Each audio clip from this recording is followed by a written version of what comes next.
नमो नमः बच्चों। आज हम पढ़ेंगे कक्षा 7वीं की संस्कृत का 16वां पाठः षोडशः पाठः पाठ 16 प्राचीन भारतीय वैज्ञानिकाः। भारत के प्राचीन वैज्ञानिक। जी हाँ बच्चों, जैसा कि आपको विदित है कि बहुत से वैज्ञानिक हुए हैं, बहुत कुछ खोज हुई है, बहुत कुछ हुआ है, लेकिन हमें स्कूलों में और पुस्तकों के माध्यम से यही बताया गया है कि जितनी भी खोज हुई है या जो भी है वह सब पाश्चात्य वैज्ञानिकों की वजह से आज हमें यह चीज़ें प्राप्त हैं, किंतु ऐसा नहीं है। हमारे भारतीय वैज्ञानिकों का भी इसमें बहुत बड़ा और बहुत महत्वपूर्ण योगदान है। और आज इस पाठ के माध्यम से हम यह जानेंगे कि हमारे भारतीय वैज्ञानिकों ने जो जितनी भी खोज की है वह आज के समय में भी कितनी प्रासंगिक है। सबसे पहले हम इसके शब्दार्थ पढ़ेंगे। संप्रति, आजकल, विसंगति, असमानता, इत्यस्य, इति प्लस अस्य, इसका, वर्गीकरणम, गुणों के आधार पर स्थान निर्धारण, अवान्तर, आंतरिक या भीतरी, विद्युत कोश, संचित विद्युत का भंडार अर्थात इकट्ठा करा हुआ विद्युत का भंडार, बैटरी, ताम्रम, तांबा, पाइप, गणित में प्रयुक्त एक चिन्ह जिसका मान 22/7 होता है या 22/7, त्वचारोपणम, त्वचा प्रत्यारोपण अर्थात प्लास्टिक सर्जरी, नासिक रोपणम, नाक का प्रत्यारोपण अर्थात नाक को इच्छानुसार आकार दे देना, जतुः, जस्ता, पारदः, पारा, कृष्णांगणम, कोयला, तंत्रिका चिकित्सा, तंत्रिका तंत्र की चिकित्सा विधि, शल्य क्रिया, चीरफाड़ द्वारा चिकित्सा करना, उपकरणानि, उपकरण इक्विपमेंट, भेषज रसायनम, पेड़ पौधों के रस के द्वारा औषधि निर्माण प्रक्रिया, सुदीर्घा, लंबी, वैदिक कालादेव, वैदिक काल से ही, प्रयुज्य मानानी, प्रयोग में आने वाले, प्रयुज्यन्ते, प्रयुक्त होते हैं, प्रकाश निस्सारण क्रिया, प्रकाश संश्लेषण, सूर्य के प्रकाश में पौधों द्वारा भोजन संग्रह करने की क्रिया अर्थात फोटोसिंथेसिस प्रोसेस।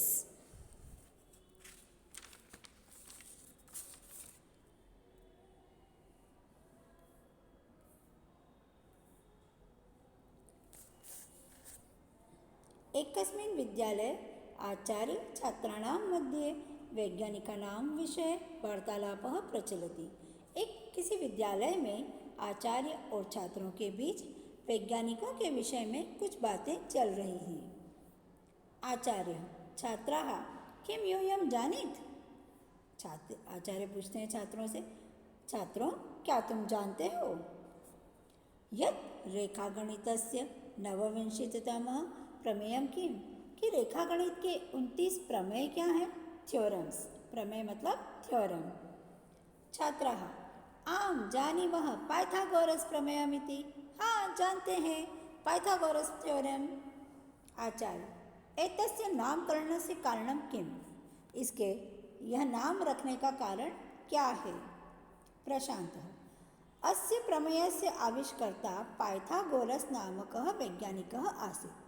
इस प्रमेय के आविष्कारकर्ता पाइथागोरस नाम के वैज्ञानिक थे। अतः तस्य नामना एतस्य नामकरणम् अभवत्, अतः उनके नाम पर ही इसका नाम रखा गया है।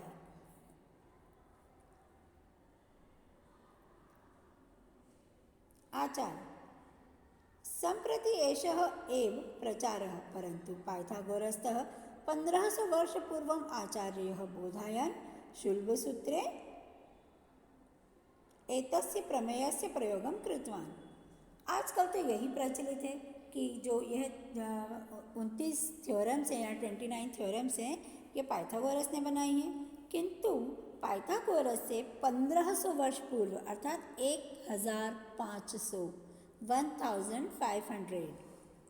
वर्ष पूर्व आचार्य बोधायन ने शुल्बसूत्र में इन प्रमेय का प्रयोग किया था।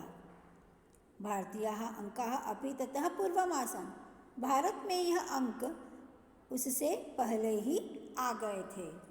नीलेशः: महोदय, प्राचीन काले भारतदेशे वैज्ञानिकाः आसन् किम्? महोदय, क्या प्राचीन काल में भारत देश में वैज्ञानिक थे? ऐसा एक बच्चे ने वहाँ पर प्रश्न किया अपने आचार्य से कि क्या ऐसे थे?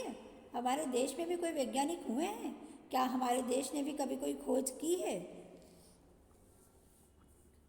तब आचार्य कहते हैं, भारत देश वैदिक कालात् एव वैज्ञानिकानां देशः अस्ति। भारत देश वैज्ञानिक काल से ही वैज्ञानिकों का देश है। चिकित्सा, अभियांत्रिकी, गणित, विज्ञानादिषु क्षेत्रेषु भारतीय वैज्ञानिकाः बहुकार्यं कृतवन्तः। चिकित्सा, अभियांत्रिक अर्थात इंजीनियरिंग, गणित, विज्ञान आदि क्षेत्रों में भारतीय वैज्ञानिकों ने बहुत से कार्य किए। सौम्या: महोदय, वनस्पति विज्ञान विषये किं कार्य भारते अभवत्? महोदय, वनस्पति विज्ञान के विषय में क्या कार्य हुए भारत में? आचार्य: महर्षि पाराशरः वृक्षायुर्वेद ग्रंथे वनस्पतीनां वर्गीकरणं कृतवान्। महर्षि पाराशर ने वृक्ष और आयुर्वेद ग्रंथ में वनस्पतियों का अलग अलग वर्गीकरण किया है। वृक्षेषु इत्यादीनाम् अपि वर्णनं पाराशरः कृतवान्। वृक्षेषु प्रकाश निस्सारण क्रियाः पर्णस्य अवान्तर भागानाम् अपि वर्णनं पाराशरः कृतवान्। वृक्षों की प्रकाश निस्सारण क्रिया अर्थात फोटोसिंथेसिस की क्रिया पर्ण अवान्तर भागाना पत्तियों के अंदर और बाहर के भागों का वर्णन पाराशर ने किया है।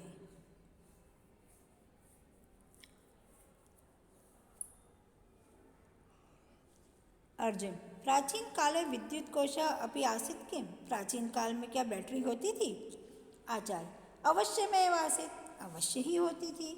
ताम्रपत्र, जतुपत्र, कृष्णांगणं, चूर्ण, पारद इत्यादीनां संयोगेन विद्युत उत्पन्ना भवति इति महर्षि अगस्त्य लिखितवान्। अवश्य ही होती थी। तांबा, जस्ता, कोयला, पारा आदि के संयोग से विद्युत उत्पन्न होती है, ऐसा महर्षि अगस्त्य ने लिखा था। केशव: महोदय, वदतु कृपया। महोदय, कृपया बताइए, अस्माकं भारते गणित विषये अन्य किं प्रमुख कार्यम् अभवत्? हमारे भारत में गणित विषय में अन्य प्रमुख क्या कार्य हुए हैं? आचार्य: प्राचीन भारतीय महान गणितज्ञ आर्यभट्टः प्रकाशस्य गतिं सम्यक जानाति स्म। प्राचीन भारतीय महान गणितज्ञ आर्यभट्ट ने प्रकाश की गति को भली भांति जाना। पृथ्वी गोलाकारा अस्ति। पृथ्वी गोल होती है या पृथ्वी का आकार गोल होता है। पृथ्वी स्व अक्षे भ्रमति। पृथ्वी अपने स्वयं के अक्ष पर अर्थात अपने स्वयं के एक्सिस पर घूमती है। तेन एव दिवारात्रि भवतः। उससे ही दिन और रात होते हैं। पृथ्वी सूर्य से परिक्रमा करोति। पृथ्वी सूर्य की परिक्रमा करती है। तेन एव षड ऋतवः भवन्ति।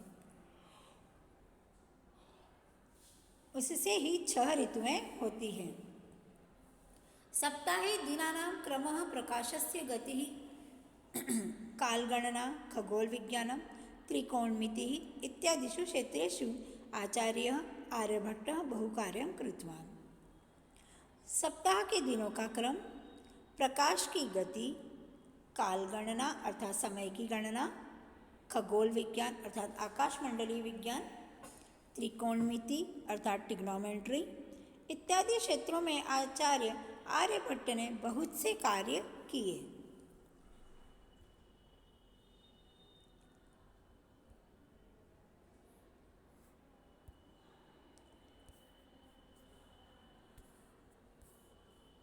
आदित्य: आचार्य, भास्कर अपि गणित विषये कार्यं कृतवान् किम्? आचार्य: भास्कर ने भी गणित के विषय में कुछ कार्य किए।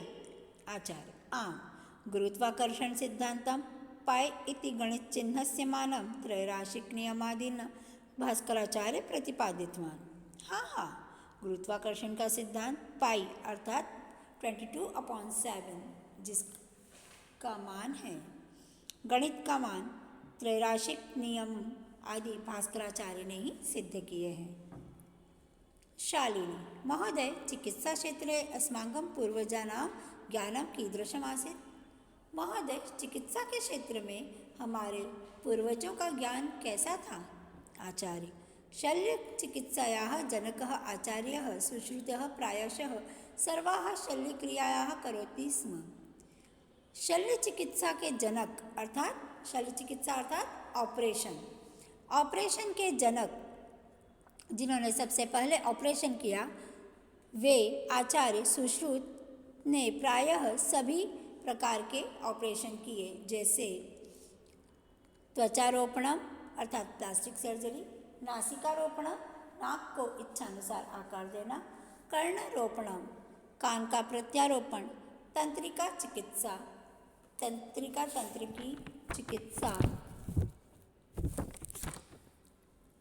नेत्र चिकित्सा आँखों की चिकित्सा आदि। शल्यक्रियायां यानि उपकरणानि सुश्रुतेन प्रयुक्तानि तानि एव उपकरणानि तथैव आधुनिक चिकित्सा क्षेत्रे प्रयुज्यन्ते। शल्यक्रिया अर्थात ऑपरेशन में उपयोग किए जाने वाले उपकरण जो सुश्रुत ने उपयोग किए थे, वे ही उपकरण आज भी आधुनिक चिकित्सा के क्षेत्र में प्रयुक्त किए जाते हैं या उनका प्रयोग किया जाता है। मोहित आचार्य चरकः अपि भेषज रसायनं ज्वाला परीक्षणं वनस्पति आधारितं च चिकित्सा पद्धतिं निर्दिष्टवान्। आचार्य चरक ने भी पेड़ पौधों के रस के द्वारा औषधि का निर्माण, ज्वाला परीक्षण और वनस्पति पर आधारित चिकित्सा पद्धति का निर्देश किया है। और यह तो आप सभी अभी पतंजलि आदि प्रोडक्ट के माध्यम से जानते ही हैं कि हमारे देश में आयुर्वेद बहुत पुरानी चिकित्सा पद्धति रही है। गरिमा महोदय, प्राचीन भारतीय वैज्ञानिकानां नामानि तेषाम् आविष्कारः च विस्तरेण कुत्र लभ्यते?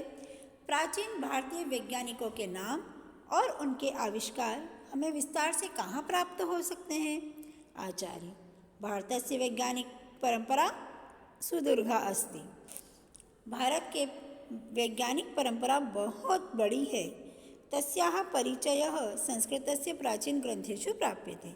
उनका परिचय संस्कृत के प्राचीन ग्रंथों में प्राप्त होता है। तो आज इस पाठ के माध्यम से हमने जाना कि हमारे देश के जितने भी प्राचीन वैज्ञानिक थे, उन्होंने लगभग सभी क्षेत्रों में अपना महत्वपूर्ण योगदान दिया और भारत को गौरवान्वित किया।